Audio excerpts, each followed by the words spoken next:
kampanyenya nggak bisa nggak melibatkan pers kan begitu. Nah, kembali lagi dalam konteks blaming victim tadi. Artinya dalam konteks pidana tidak ada regulasi yang mengatur tentang larangan itu dan mengatur tentang penghukuman terhadap orang yang melanggar ketentuan itu gitu kan. Kalau dalam konteks perdata misalnya sah-sah saja, bisa saja. Artinya dalam konteks perdata itu kan jelas.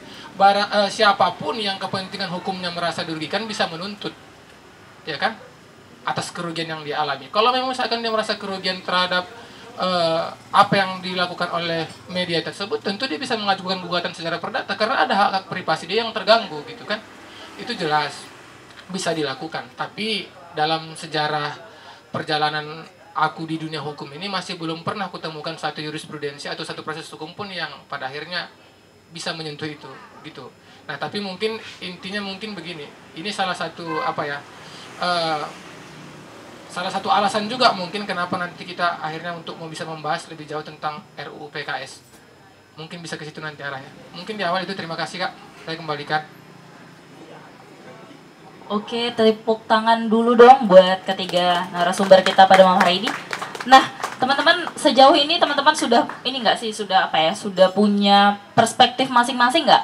Nah, karena aku bakal menghampiri teman-teman juga ke bawah karena ini kan diskusi kritis ya. Artinya ini bukan dari narasumber saja, tapi pastinya teman-teman yang ada di sini punya pandangan atau opini yang berbeda terkait pengalaman teman-teman membaca berita. Nah, mungkin aku bisa tanya ini sih sekilas siapa yang punya pendapat nih ketika baca berita yang dimana ada menyebutkan nama korban, alamat korban, orang tua korban pun lengkap disebutkan gitu. Ada yang mau berpendapat? Atau aku kasih aja dulu mic-nya karena kan kita sini ini ya diskusi setara.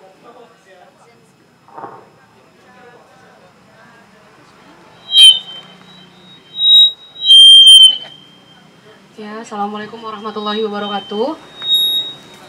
Salam sejahtera buat kita semua.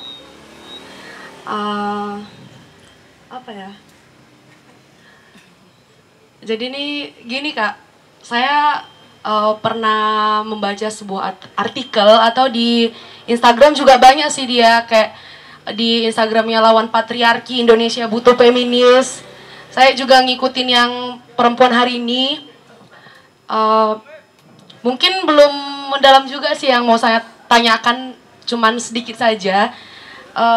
Banyak dari beberapa kawan-kawan kita yang sharing di grup tersebut, di grup Patriarki, Lawan Patriarki. Jadi mereka bilang, saya kena lecehkan oleh keluarga saya, om saya, ayah saya gitu. Tapi yang membuat mereka janggal untuk mengeluarkan itu atau speak up tentang masalah mereka itu, mungkin yang pertama itu bisa membuat keluarga malu karena pelakunya dari pihak keluarga sendiri gitu Kak.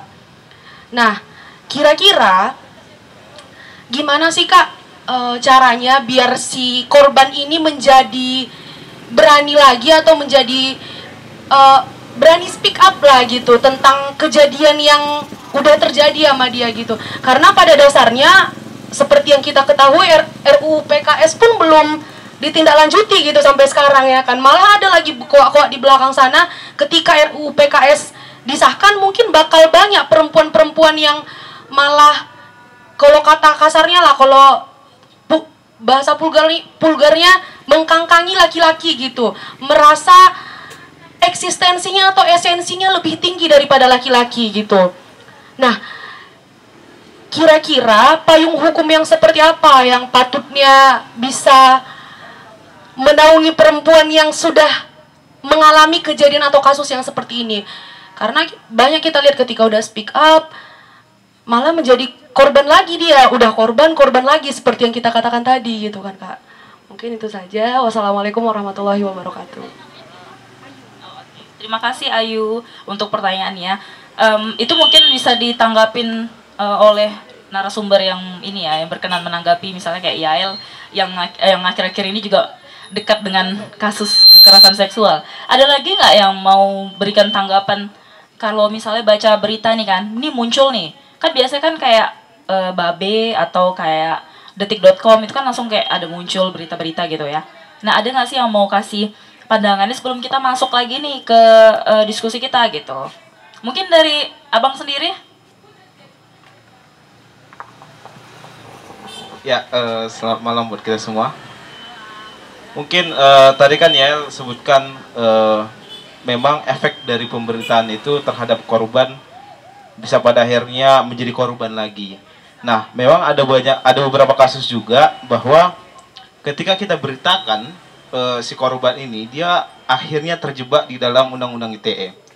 Di mana pada akhirnya misalkan ada anak perempuan yang diperkosa oleh ayahnya, baru 3 tahun kemudian atau 4 tahun kemudian baru dia melaporkan, kita beritakan, baru pada akhirnya si ayahnya ini melaporkan anaknya ini terkait dengan undang-undang ITE, karena di dalam hukum kita kekerasan seksual itu terminologinya itu, definisinya itu adalah ketika ada bekas secara fisik.